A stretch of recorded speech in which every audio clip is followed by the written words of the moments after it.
Bata pa lamang kami ni Bongbong. Alam na ng buong pamilya ang problema sa kanya.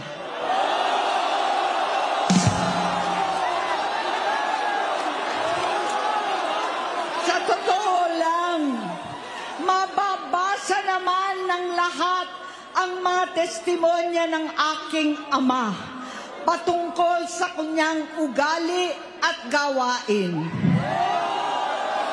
Noon, dahil may tatay pa kami, hindi ko pa siya responsibilidad. Noong tumatanda, ay mas naging nakakabahala.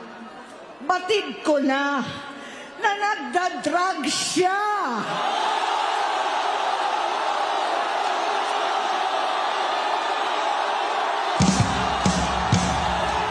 Nalaman ko at ng pamilya, seryoso ito.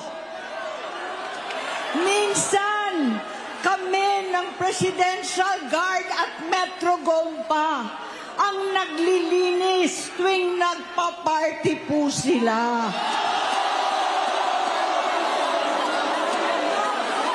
Namuhay kaming magkakapatid sa ibang bansa. Kami-kami lang.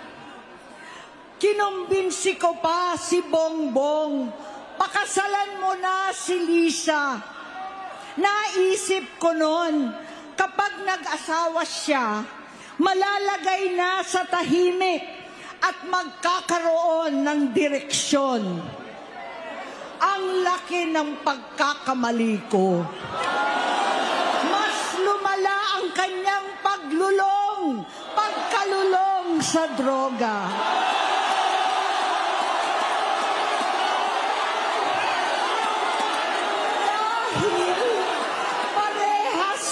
Silang mag-asawa.